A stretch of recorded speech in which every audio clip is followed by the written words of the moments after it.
Assalamualaikum warahmatullahi wabarakatuh.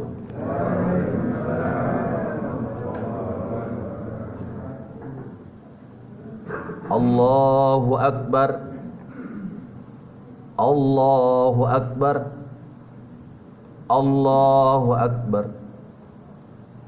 La ilaha illallah wallahu akbar. Allahu akbar walillahil hamd. Alhamdulillah, alhamdulillahi rabbunal ijad. Ashhadu an la ilaha illallah ahadus samad. Wa ashhadu anna Muhammadan abduhu wa rasuluh. Allahumma salli wa sallim ala sayyidina Muhammad syaikhinal aulad wa imaminal autad wa raisinal bilad wa ala alihi wa ashabihi ajma'in kulluhum fi haqqil imdad wal istimdad alal isti'adad ila yaumil mi'ad. Amma ba'd. Faya ayuhan nas, usikum wa nafsi bitaqwallah, faqad fazal muttaqun. Wa qala Allah ta'ala fi kitabihi syarif, A'udzu billahi minasy syaithanir rajim. Bismillahirrahmanirrahim. Walitukmilul iddata walitukabbirullaha ala ma hadakum la'allakum tashkurun. Shadaqallahul azim wa sadaqan nabiyul karim. Wa nahnu ala dzalika minasy syahidin wasyakirin. Kaum muslimin yang dirahmati Allah dan dicintai Rasulullah, seiring waktu berjalan tak begitu lambat, perputaran bumi yang terlalu cepat telah menghantarkan kita dari zaman ke zaman sampai berabad-abad. Demikian cepat dan hebat, tetapi kita masih diberikan oleh Allah beribu-ribu, berjuta-juta, bahkan berlipat-lipat nikmat bercampur dengan rahmat, agar kita bisa bahagia di dunia, bahagia di akhirat. Salawat selalu terikat dan salam pun juga melekat kepada junjungan rahmat Nabi besar Muhammad sallallahu alaihi wasallam yang demikian dahsyat, merubah peradaban dunia dari peradaban yang beradab dan beradat. Mari kita selalu semaikan ketakwaan dimanapun kita berada, agar hidup kita senantiasa sejahtera dan berkat. Allahu Akbar, Allahu Akbar, Allahu Akbar, walillahil hamd. Adapun tema khutbah Idul Fitri tahun 2022 ini adalah rayakanlah pencapaianmu. Kita sebagai umat yang terus mengalami penempaan demi penempaan, sudah semestinya kita menjadi umat yang dewasa, yang tangguh, yang tidak mudah berputus asa ataupun pesimis. Merayakan pada hakikatnya adalah bergembira, berbahagia atas hal-hal yang tercipta di dalam hidup kita. Merayakan di dalam bahasa Arab adalah at-tahni'ah. At-tahni'ah, kata Syekh Sulaiman Al-Bujairimi, adalah diddut ta'ziyah, ad-du'a'u ba'da surur. At-tahni'ah itu adalah lawan dari kata ta'ziyah, yang merupakan doa setelah tercapainya kegembiraan itu. Jadi tahniah itu adalah ucapan selamat merayakan, dan itu adalah doa. Ketika kita mendapatkan kenikmatan, pada hakikatnya kita adalah berhari raya. Jadi kita bisa selalu membiasakan ucapan selamat, agar kata-kata selamat ini akan menarik energi keselamatan-keselamatan yang lain. Hidup kita hanya dua saja, kalau tidak tahniah, takziah. Tapi tahukah kita, kedua makna itu walaupun berbeda pada kata, tapi substansinya sama. At-tahniah adalah ucapan selamat, ucapan kegembiraan. Sedangkan ta'ziyah artinya menghibur orang yang dapat musibah supaya gembira. Jadi secara esensi dia sama. Ini menunjukkan bahwa agama mengajarkan kepada kita untuk selalu bahagia, gembira dimanapun kita berada. Karena pada saat nanti kita di akhir hayat kita, apa kematian yang ingin kita raih? Yaitu husnul khotimah. Apa itu makna husnul khotimah? Husnun artinya bahagia, khotimah akhir. Jadi bahagia di akhir, bahagia pada saat kematian. Hadirin yang dirahmati Allah dan dicintai oleh Rasulullah, apa hal-hal yang bisa kita rayakan setelah kita sebulan lamanya berpuasa ini? Yang pertama, merayakan puasa itu sendiri. Puasa yang terus setiap hari, setiap waktu, setiap bulan, setiap tahun ada saja hal-hal yang berkaitan dengan puasa. Kalau tidak puasa sunnah, puasa nazar, puasa wajib, puasa Ramadan, atau puasa siyamul ishki, puasa karena asyik melakukan sesuatu.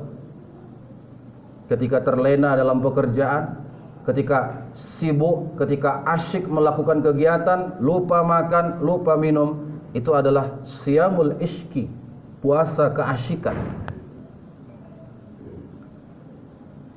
Tahun demi tahun berlalu, tentunya walaupun kita sudah banyak melaksanakan ibadah puasa, saya yakin dan percaya tidak ada satupun di antara kita puasanya itu yang sempurna.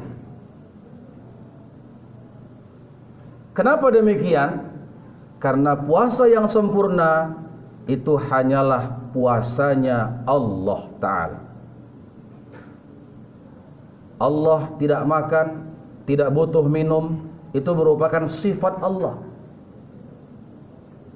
Dengan dia tak makan dan tak minum, tetap Allah itu sang maha kreator, al-khaliq, maha pencipta. Tidak pernah lelah, tidak pernah merasa kepayahan, tetap berbagi nikmat kepada hamba-hambanya. Itulah Allah, puasanya sempurna. Jadi kalau ada di antara kita mengklaim puasa kita sempurna, itu namanya klaim sepihak saja. Karena puasa kita tidak dituntut kesempurnaan. Puasa kita yang dituntut adalah kualitasnya. Karena berpuasa membuat orang akan semakin sadar kita harus meraih kualitas puasa itu. Dan kita rayakan ketika kita menjadi insan-insan yang shaim.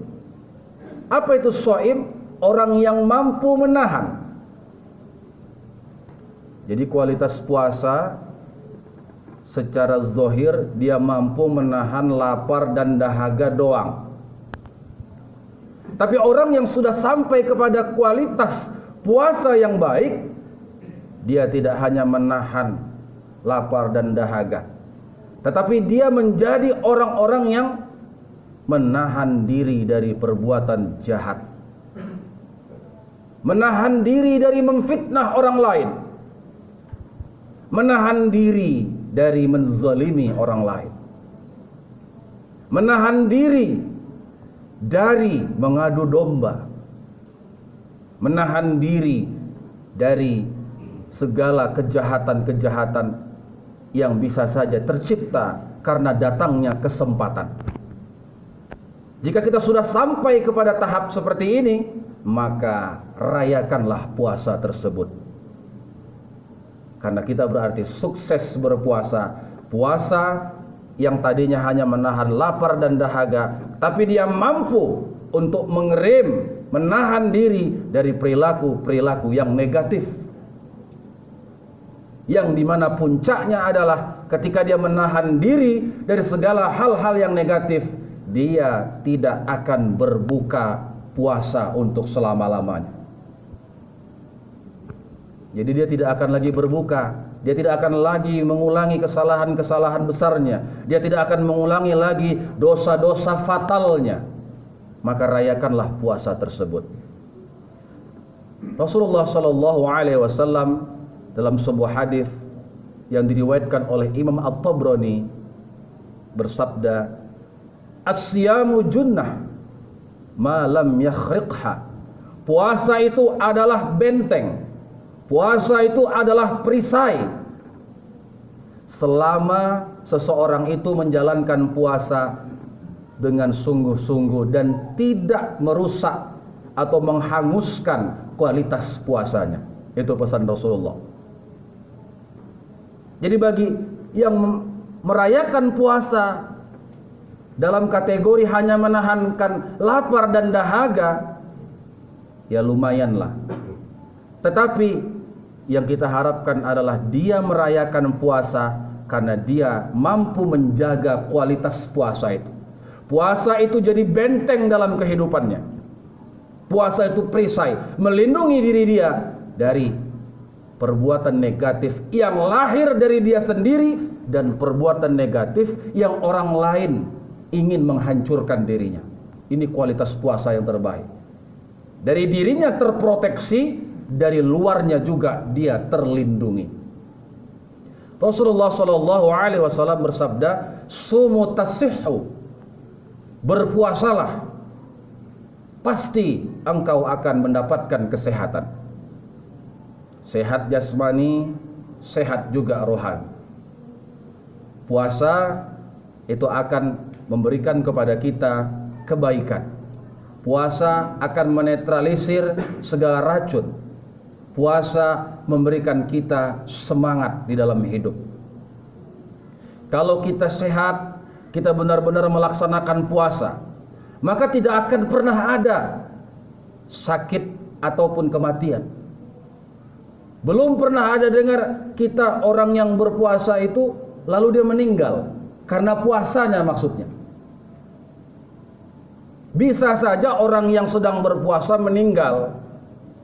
Misalnya dia main-main dekat pinggiran sumur, rupanya nyemplung, sumur dalam, tenggelam, gak bisa berenang, mati. Nah itu bukan meninggal karena puasa, tapi meninggal sedang berpuasa. Atau gak mungkin ada berita yang meliput orang yang berpuasa, liputan pada sore hari yang berbahagia ini. Sungguh sangat tragis dan sangat mengerikan. Gara-gara berpuasa di bulan Ramadan, 30 orang meninggal dunia, 11 orang luka-luka, 1 mayat melarikan diri. Belum pernah ada berita seperti itu. Yang jelas puasa itu sehat. Puncaknya adalah sehat batiniahnya. Allah mengajarkan kita puasa supaya kita meniru sifatnya yang tak butuh makan, tak butuh minum itu. Setelah Allah, siapa lagi? Malaikat. Malaikat tidak diberikan oleh Allah satu kemampuan untuk makan dan minum. Dia tidak merasa lapar dan dahaga. Itulah malaikat. Malaikat menjadi teladan bagi kita dalam ketaatan kita kepada Allah.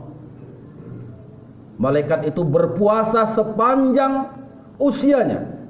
Itulah malaikat. Hidup dia ribuan tahun, maka malaikat itu pun tak makan dan tak minum. Puasa malaikat.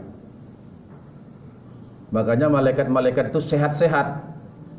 Belum pernah kita dengar malaikat Jibril kena asam urat, Israel kena kanker serviks, Mungkar Nakir kena diabetes. Gak ada. Mereka sehat. Sehat dalam menjalankan ketaatan kepada Allah Ta'ala. Itulah hakikat daripada puasa. Sehat rohani, sehat jasmani. Hadirin yang dirahmati Allah, Allahu Akbar, Allahu Akbar, Allahu Akbar, walillahil hamd. Jangan ragu kita untuk melaksanakan ibadah puasa ini. Karena penyakit biasanya sembuh dengan izin Allah melalui obat. Tapi banyak juga penyakit yang dia sembuh berkat izin Allah karena dia melaksanakan puasa. Jadi kita harus rayakan puasa ini. Merayakan ini dalam arti gembira melaksanakan puasa itu. Karena itu obat. Obat yang mujarab.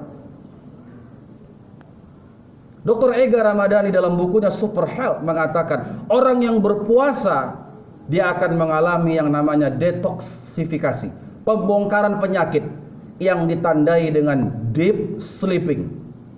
Apa itu deep sleeping? Tidur yang sangat nyenyak. Pada saat tidur nyenyak, disitulah organ-organ tubuh kita diperbaiki. Luka-luka pencernaan, luka-luka lambung itu mengalami healing, penyembuhan secara otomatis. Luar biasa ibadah puasa itu. Kemudian yang kedua, kata Dr. Ega, orang yang berpuasa dia akan mengalami detoksifikasi berupa hawa mulutnya, bau mulut orang yang berpuasa itu. Karena apa? Banyaknya racun di dalam tubuh, di pencernaan. Dengan kita berpuasa dikeluarkan melalui hawa nafas kita itu.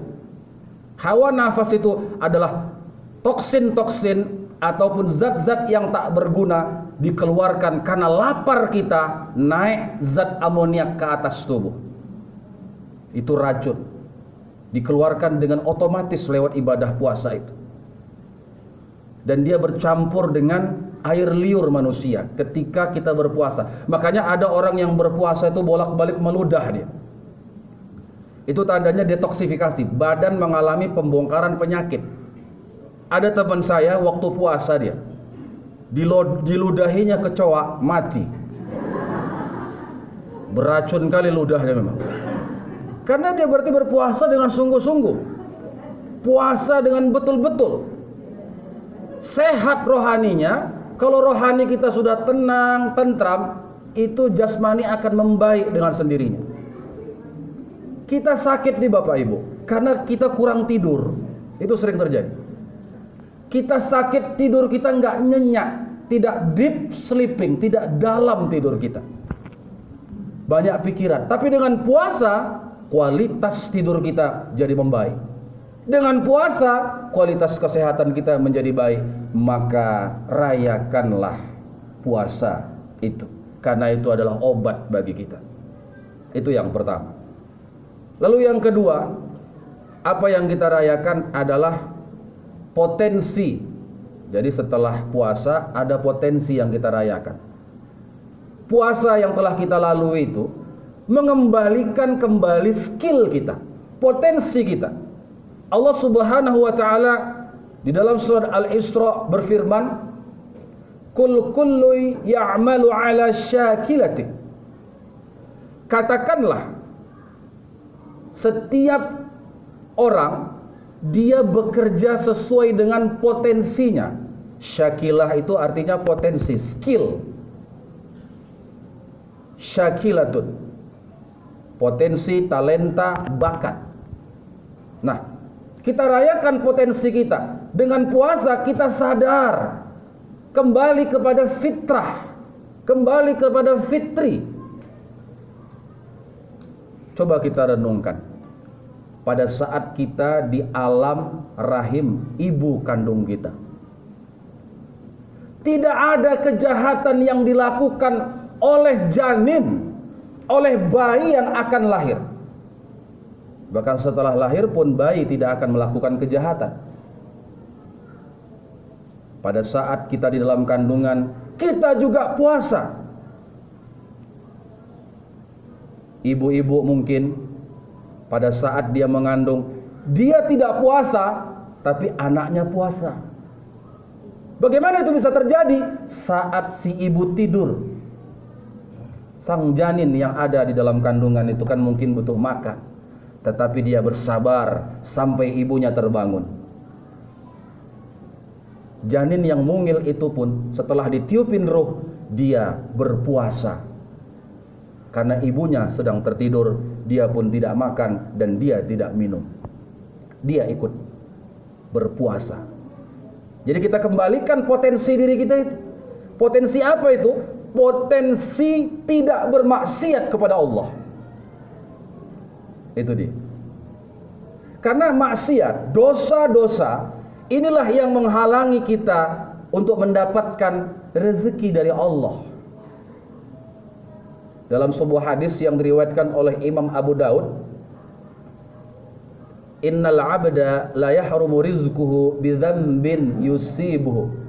Sesungguhnya seseorang hamba itu terhalang mendapat rezeki dari Allah karena dosa-dosa yang dia perbuat. Maka rayakan potensi diri kita. Potensi menjadi baik kembali, potensi menjadi bersih, potensi menjadi fitri. Fitri itu dari kata fatoro, yang artinya fitratun, pembersihan, pemutihan. Jadi pada saat Idul Fitri, maka kita rayakan potensi fitrah kita yang sudah dari awal. Kullu mauludin yuladu 'alal fitrah, kata Rasul, bahwa setiap bayi yang lahir itu terlahir dalam keadaan suci, dalam keadaan bersih. Bersih dari dosa jasmani maupun rohani. Jadi saat kita melaksanakan puasa, bersihlah tubuh kita, badan kita, bersih jugalah rohani kita. Sebagaimana yang disabdakan Rasulullah dalam sebuah hadis yang diriwayatkan oleh Imam Ahmad, syahrul Ramadan syahrun kataballahu siyamahu, bulan Ramadan, bulan yang Allah tetapkan berpuasa pada bulan itu. Wa sanantu lakum qiyamahu, aku sunnahkan melaksanakan tarawih pada bulan itu.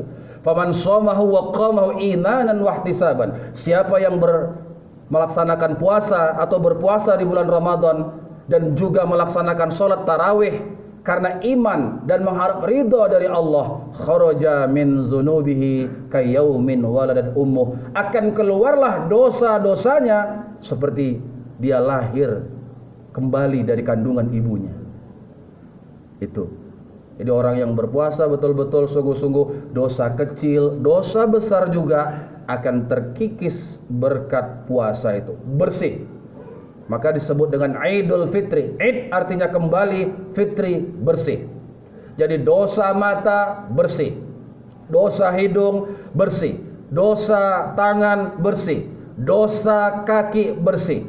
Semuanya bersih. Sak dompet-dompet pun juga bersih, mengalami Idul Fitri. Begitulah hebatnya Idul Fitri ini. bersih semuanya. Lalu yang terakhir, rayakanlah prestasimu. Jadi ada 3P. Rayakan puasamu, rayakan potensimu, potensi kita kembali menjadi orang baik. Kemudian rayakanlah prestasimu. Nah, kita bisa sampai 30 hari. Ini berkat izin Allah. Berapa banyak mereka yang gak sanggup berpuasa? Ini di luar dari orang yang kerja keras ya. Hanya ongkang-ongkang kaki dia di rumah. Tidak ada kesibukan yang parah. Tidak ada kerjaan yang berat. Bukan kerja di pengapian, bukan kerja di pertambangan, bukan kerja kena terik matahari, tapi kerjanya dia di AC dengan kerjaan yang ringan, tapi juga tidak berpuasa. Jadi rayakanlah prestasi, karena orang yang berpuasa berarti dia telah mencapai kemenangan. Ini hanya training dari Allah Ta'ala saja, supaya kita bisa mengikuti perintahnya. Tahan lapar, tahan dulu dahaga. Dalam hadis ada seorang sahabat mengatakan kepada Rasulullah. Hadis ini diriwayatkan oleh Imam Baihaqi. Raja'na minal jihadil asghar ilal jihadil akbar. Kata sahabat, ya Rasul, kita ini pulang kembali dari jihad kecil, kemudian dari jihad kecil ke jihad besar. Diceritakan oleh sahabat ya. Nabi mengatakan demikian, kita kembali dari jihad kecil menuju jihad besar. Sahabat yang menceritakan hadis tadi ini mengatakan, wa ma jihadul akbar ya Rasulullah. Apa itu jihad yang akbar itu, yang besar itu? Nabi bersabda, jihadun nafsi, yaitu jihad melawan hawa nafsu. Ini berat sekali Bapak Ibu. Jihad melawan hawa nafsu ini lebih berat daripada peperangan, lebih berat daripada pertempuran melawan hawa nafsu. Imam Al-Manawi di dalam kitabnya Faidul Qadir mensyarah hadis ini. Man mana'an nafsa hawahu faqad istaroha minad dunya wa balaha. Siapa yang bisa mengendalikan hawa nafsunya, maka dia akan bergembira di dunia dan dia akan selamat dari bala-balanya. Jadi yang menyebabkan kita kalah dalam hidup ini nafsu. Nafsu yang benar-benar bergejolak. Nafsu syaitoniyah, nafsu kesetanan, nafsu lawamah, nafsu ingin berbuat dosa. Jadi pada hari kemenangan ini kita bisa menaklukkan, walaupun puasa kita tidak sekualitas para rasul, walaupun puasa kita tak sehebat para sahabat, walaupun puasa kita tak begitu berarti dibandingkan puasa para wali, tetapi kita bisa menempuh selama 1 bulan itu sudah hebat. Itu adalah hari kemenangan. Maka wajib kita rayakan secara pribadi. Kita rayakan kemenangan ini. Kata Oprah Winfrey, dia mengatakan, the more you prize and celebrate your life, the more there is in life to celebrate. Semakin banyak Anda memuji dan merayakan kehidupan Anda, maka akan semakin banyak pula yang terjadi dalam kehidupan untuk Anda rayakan. Jadi raya itu kan kegembiraan. Ketika kita bergembira, kita merayakannya, kita bersilaturahmi, kita saling kunjung mengunjungi, kita menarik frekuensi kebahagiaan. Kita tarik terus-menerus. Jadi akan datang lagi kebahagiaan yang lain. Tidak pernah putus-putusnya kebahagiaan itu. Jadi ibadah yang telah kita laksanakan, puasa sebulan penuh, sehingga kita hari ini mencapai hari kemenangan, bukan hanya untuk bermaaf-maafan. Tapi bagaimana kita membiasakan diri untuk bergembira, melaksanakan perintah Allah itu. Bergembira untuk hidup di atas dunia ini. Kita sadari bahwa tidak ada kehidupan ini yang tertawa terus. Tidak ada kehidupan ini yang menangis terus. Tetapi hidup ini akan terus ada kegembiraan dan kebahagiaan. Bagaimana itu kok bisa terjadi? Saat kita sedih, saat musibah itu datang, itu bisa berganti dengan kegembiraan ketika kita menyikapinya dengan lapang dada. Ketika kita menyikapinya dengan ikhlas karena Allah Subhanahu wa taala. Jadi kita wajar merayakan, kita mengucapkan minal aidin wal faizin, yang artinya minal aidin, semoga kita kembali menjadi orang-orang yang bersih, yang suci.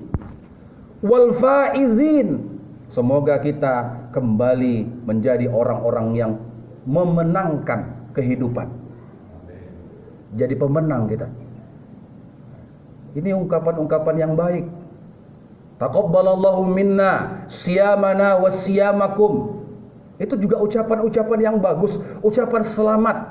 Selamat Hari Raya Idul Fitri. Semoga Allah menerima puasa dari kita dan puasa dari kamu. Luar biasa itu.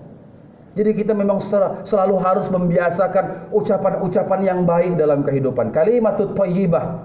Ucapan-ucapan yang membawa kebahagiaan hati, supaya frekuensi kebahagiaan itu, kegembiraan itu akan terus menyelimuti kita sampai akhir hayat.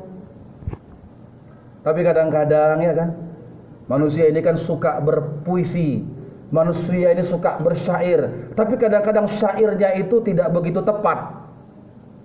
Gayanya misalnya ketika mulut tak mampu berucap, ketika tangan tak mampu menjabat, ketika kaki tak sanggup melangkah, itu dipastikan Anda stroke ringan, segeralah ke rumah sakit. Kan benar itu. Ngapain kita ucapkan yang seperti itu? Harusnya kita ucapkan apa? Selamat Hari Raya minal aidin wal faizin, taqabbalallahu minna wa minkum. Jadi boleh berpuisi, tapi jangan puisi-puisi yang membawa arti-arti yang ambigu. Artinya jadi dua, bisa dimaknai lain daripada makna yang sebenarnya. Jadi mari kita merayakan kemenangan ini. Hari ini kita menang, besok kita menang, lusa kita menang, hari yang akan datang kita menang, dan kita akan memenangkan selalu pertarungan dalam kehidupan ini. Bahwa di akhirat nanti orang-orang yang menang, yang akan masuk ke dalam surganya Allah Ta'ala.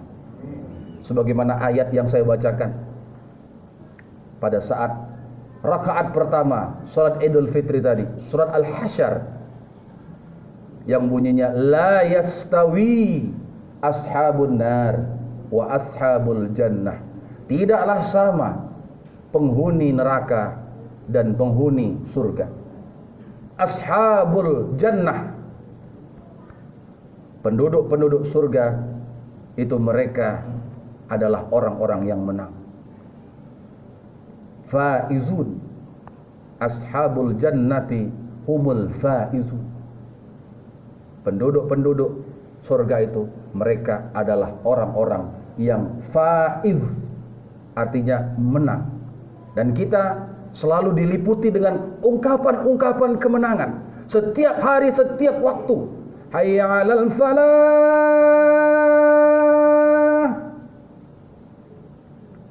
Maka setiap kali hayya 'alal falah itu berkumandang, langsung kita terjemahkan di dalam hati kita, marilah mencapai kemenangan. Itu bahasa Arab. Jadi mungkin kalau kita mendengar kata hayya 'alal falah, tak semua orang menerjemahkannya mari kita mencapai kemenangan, tapi kita sendirilah yang menerjemahkannya. Hayya 'alal falah, marilah kita mencapai kemenangan. Supaya kita hidup nih selalu bisa memenangkan. Menang, tidak ada kamus kalah dalam kehidupan ini. Kekalahan itu hanyalah kumpulan-kumpulan energi, supaya kita bisa mencapai kemenangan-kemenangan berikutnya. Kenapa kita tidak menang hari ini? Pasti kita akan menang di suatu saat yang akan datang. Supaya kita tidak sombong dalam kehidupan. Kalau kita menang terus, senantiasa mendapatkan kemenangan, Allah tidak mau juga seperti itu. Tetapi perasaan kemenangan itu yang harus kita jaga. Walaupun secara realitas kita belum menang, tapi pupuk rasa kemenangan itu. Karena Allah menginginkan kita untuk menang. Allah tidak menginginkan kita untuk kalah dalam kehidupan. Kita harus menjadi umat yang sukses dalam segala bidang. Harus menjadi generasi-generasi yang sukses, yang menang dalam segala bidang. Yang menjadi ahli Quran yang menang. Menjadi ahli agama yang menang. Menjadi ahli komputer yang menang. Menjadi ahli fisika yang menang. Menjadi ahli kimia yang penuh dengan kemenangan. Apapun profesi kita, apapun bidang yang kita geluti, kita akan terus mendapatkan kemenangan itu. Kemenangan hanya bisa didapat dengan perasaan menang dan sungguh-sungguh pantang menyerah, optimis dalam kehidupan. Puasa mengajarkan kepada kita, walaupun lelah, dahaga, lapar, sampai juga 1 bulan, kita bisa selesaikan itu. Kemenangan itu harus kita rayakan. Mudah-mudahan apa yang saya sampaikan ini bermanfaat untuk diri saya dan kita semua. Semoga kita benar-benar merayakan kehidupan ini dengan ridho dari Allah Subhanahu wa ta'ala. Barakallahu li wa lakum fil Qur'anil azim wa nafa'ani wa iyyakum bima fi minal ayati wa dzikril hakim wa taqabbal minni wa minkum tilawatahu innahu huwal ghafurur rahim.